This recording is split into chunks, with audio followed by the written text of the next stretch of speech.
जय श्री जगन्नाथ मो ओडिया चैनल को आपन को स्वागत।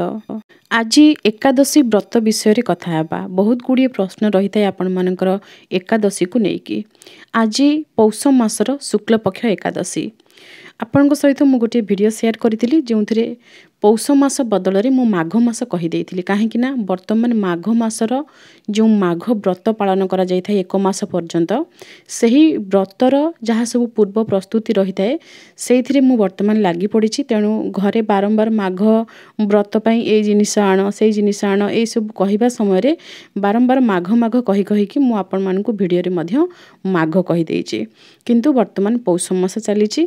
पौष मासरे आमर सांब दशमी पूजा काली थिला जहाँकि बड़ दशमी। पौष मासर शुक्ल पक्ष दशमी ठीक परदिन एकादशी पौष मासर शुक्ल पक्ष एकादशी। तेणु भूलिबार कौनसी कारण नाही। आपण जेतेबेले रात्रि रे सोइबा पई जाउचंती सेतेबेले आपण कैलेंडर देखिकी सुअंतु। कैलेंडर देखिकी सोइबा पई एथि पई कहूची बहुत प्रश्न आसुची कि आज एकादशी थिला आ आमे भूली गलु खाई देइचु। आपण जदि कैलेंडर देखिकी रात्रि सोइबे किंबा सकाळ उठिकी आपणकर अन्यान्य कार्य आरंभ करिबा पूर्वरु कैलेंडर देखि नेबे ताहले तिथि बार कोन ओषा व्रत रहुची आपण जानि परिबे।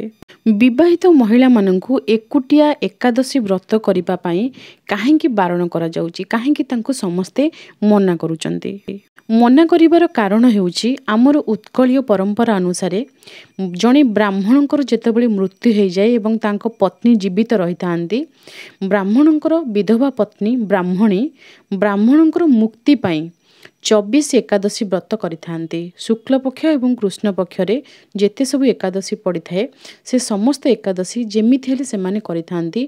कोनोसी भी एमिति ब्राह्मण परिवार रे कोनोसी विधवा ब्राह्मणी नाहांती जे एकादशी करंती नाही। समस्ते तांकर बाध्यतामूलक से माने ही उत्कलीय परंपरा रे एकादशी व्रत से माने ही करी आसुचंती आज पर्यंत। वर्तमान समय रे एकादशी व्रत बहुत लोक करूचंती। दुईटी जाक समय को जदि तुलना करा जिवो कि पूर्व समय रे काहेकि कम लोक एकादशी व्रत करुथिले वर्तमान समय रे अधिक लोक काहेकि एकादशी व्रत करूचंती। साधु सन्थ सन्यासी ब्राह्मण ब्राह्मणी जे माने जानिथिले ए व्रत विषय रे से माने पूर्व काल रे ए व्रत करुथिले। जे माने जानि नथिले से माने ए व्रत करू नथिले। किंतु वर्तमान समय परिवर्तन एभली भाबरे होईची वर्तमान शास्त्र जानिबा समस्तक पई बहुत सहज होई जाईची।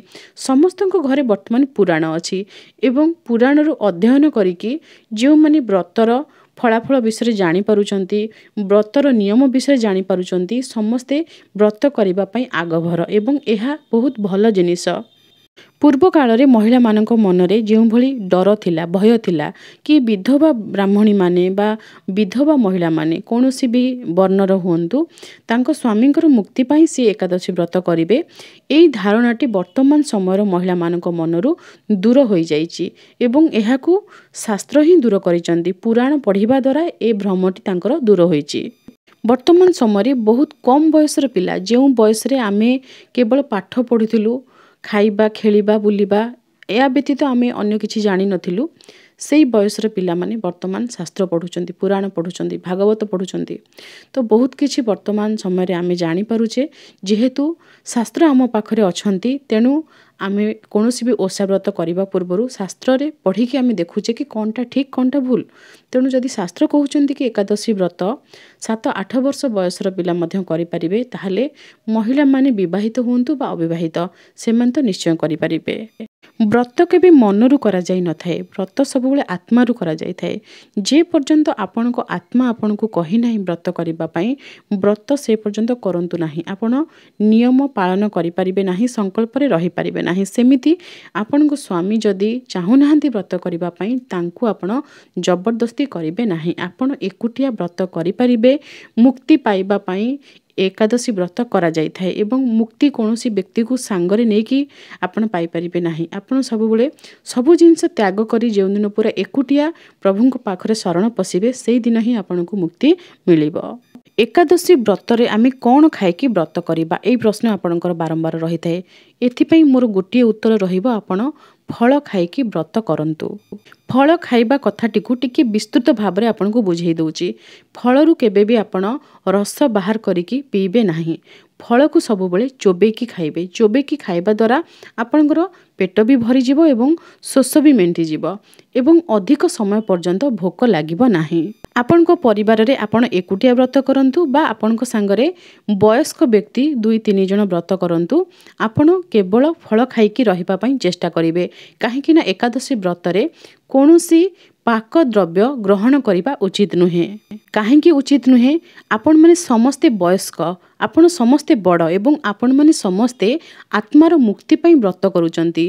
ଯଦି ଆପଣ ନିଜର ନିଦ୍ରା ଏବଂ ଆହାର ତ୍ୟାଗ କରିପାରିବେ ନାହିଁ, ତାହେଲେ ଆପଣଙ୍କର ଆତ୍ମାର ମୁକ୍ତି କଦାପି ହୋଇପାରିବ ନାହିଁ। ଆଉ ଯଦି ଆପଣଙ୍କର ଖାଦ୍ୟ ପ୍ରତି ଅତି ଅଧିକ ଆଗ୍ରହ ରହିଛି, ତାହେଲେ ଏକାଦଶୀ ବ୍ରତ କରିବା ପାଇଁ ଆପଣ ଯୋଗ୍ୟ ନୁହନ୍ତି। ପାକ ଦ୍ରବ୍ୟ ବା ରୋଷେଇ କରିଥିବା ଖାଦ୍ୟ ଯଦି ଆପଣ ଗ୍ରହଣ କରିବେ, ସେଥିରେ ଆପଣଙ୍କର ଅନ୍ନ ନଥିଲେ ମଧ୍ୟ ଆପଣଙ୍କର ସମୟ ବ୍ୟୟ ହେବ। ଯେଉଁ ସମୟରେ ଆପଣ ଠାକୁରଙ୍କର ଭଜନ, ଚିନ୍ତନ, କୀର୍ତ୍ତନ ଏବଂ ଜପ କରିବା କଥା, ସେହି ସମୟକୁ ଦେଇକି ଆପଣ ଭୋଜନ ପ୍ରସ୍ତୁତ କରିବେ। ଏହା ବ୍ରତରେ ସମ୍ପୂର୍ଣ୍ଣ ଭାବରେ ବାରଣ ଜିନିଷ। ଶରୀରକୁ ଚଳପ୍ରଚଳ ହେବା ପାଇଁ କିଛି ଖାଦ୍ୟର ଆବଶ୍ୟକତା ରହିଥାଏ। ଯଦି ଆପଣ କୌଣସି କାମ କରୁଛନ୍ତି ବାହାରେ ଏବଂ ତାପରେ ମଧ୍ୟ ଆପଣ ବ୍ରତ କରୁଛନ୍ତି, ତାହେଲେ ଆପଣ କିଛି ଖାଦ୍ୟ ଗ୍ରହଣ କରିବା ଉଚିତ ଏବଂ ସେ ଖାଦ୍ୟ ବ୍ରତର ନିୟମ ଅନୁସାରେ ହେବା ଦରକାର। କିନ୍ତୁ ବହୁତ ଲୋକ କିଛି ପାକ ଦ୍ରବ୍ୟ ପ୍ରସ୍ତୁତ କରନ୍ତି, ଯାହା ତାଙ୍କ ପାଟିକୁ ସୁଆଦିଆ ଲାଗିବ, ଛୁଙ୍କ ଇତ୍ୟାଦି ଦେଇକି, ଯାହାଦ୍ୱାରା କ'ଣ ହୁଏ, ଆପଣଙ୍କର ଜିହ୍ୱା ଲାଳସା ବଢ଼ି ଯାଇଥାଏ ଏବଂ ଏହା ବ୍ରତ ବିରୋଧୀ। ଚଳପ୍ରଚଳ ହେବା ପାଇଁ ଯେତିକି ଖାଦ୍ୟ ଆବଶ୍ୟକ ସେତିକି ଖାଦ୍ୟ ଗ୍ରହଣ କରିବେ। ଫଳ ଖାଇବାର ଅର୍ଥ ନୁହେଁ କି ଆମେ ଏକା ସାଙ୍ଗରେ ବହୁତ ଗୁଡ଼ିଏ ଫଳ ଖାଇଦେବା।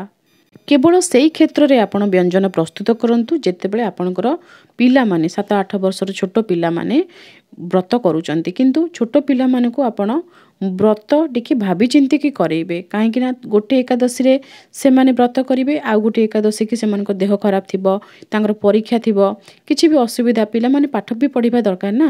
ତେଣୁ ସେସବୁ ବିଷୟ ପ୍ରତି ଧ୍ୟାନ ଦେଇକି ସେମାନଙ୍କୁ ଆପଣ ବ୍ରତ କରେଇବେ ଏବଂ ପିଲାଟି ଭୋକ ସମ୍ଭାଳି ପାରୁଥିବା ଦରକାର। ଯଦି ସ୍କୁଲ ଯାଇଥିବ ମୁଣ୍ଡ ବୁଲେଇ ପଡ଼ିଯିବ, ଏସବୁ ଜିନିଷ ବିଲକୁଲ ଶୋଭନୀୟ ନୁହେଁ। ତେଣୁ ପିଲାମାନଙ୍କୁ ଚେଷ୍ଟା କରିବେ ଭାବି ଚିନ୍ତିକି ବ୍ରତ କରେଇବା ପାଇଁ। ଏ ପ୍ରଶ୍ନଟିକୁ ଆପଣ ପଢ଼ନ୍ତୁ।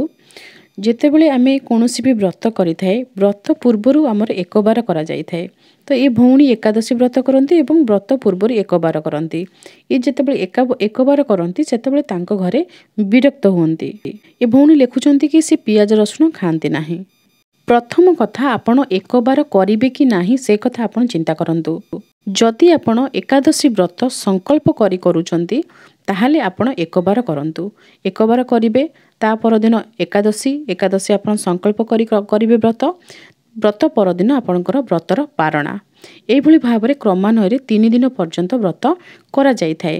ଯଦି ଆପଣ ସଂକଳ୍ପ କରି ଏକାଦଶୀ କରୁନାହାନ୍ତି, କେବଳ ଆପଣ ଅନ୍ନ ବାରଣ କରୁଛନ୍ତି, ଏକାଦଶୀ ବୋଲି ଆପଣ ଖୁସିରେ ଟିକେ ମୁଣ୍ଡ ଧୋଇଦେଲେ, ଠାକୁରଙ୍କୁ ଟିକେ ଭଲ ଫୁଲ ପତ୍ର ଦେଇକି ପୂଜା କରିଦେଲେ, ଦୀପଟିଏ ଜାଳିଲେ, ଟିକେ ଫଳମୂଳ ଭୋଗ ଲଗେଇଲେ କିମ୍ବା ଠାକୁରଙ୍କର ନାମ ଭଜନ କୀର୍ତ୍ତନ ଟିକେ କଲେ, ଏସବୁ ଖୁସିରେ ଆମେ କରିବା ଏବଂ ଅନ୍ନଟିକୁ ଛାଡ଼ିଦେବା, ଯେହେତୁ ଅନ୍ନରେ ପାପ ପୁରୁଷ ବିରାଜମାନ କରିଛନ୍ତି।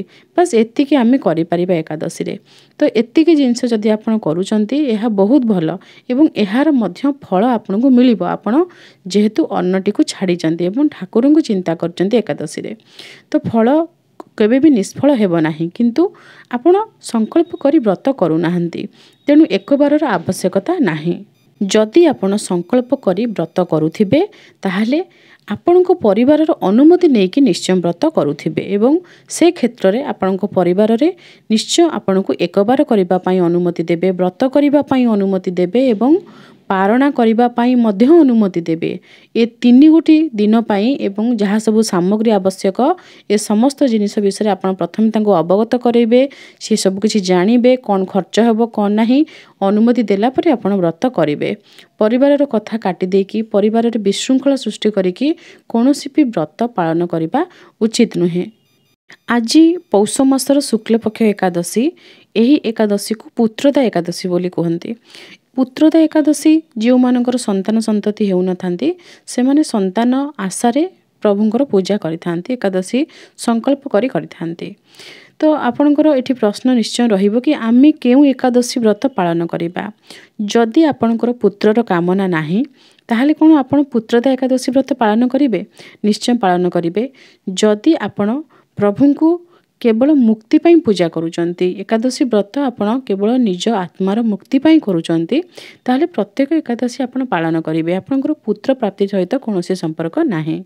आहुरी मध्य केतेक समस्या अच्छी कि बिल्कुल परिवार सदस्य चाहू नाहंती कि आपण एकादशी व्रत करंतु।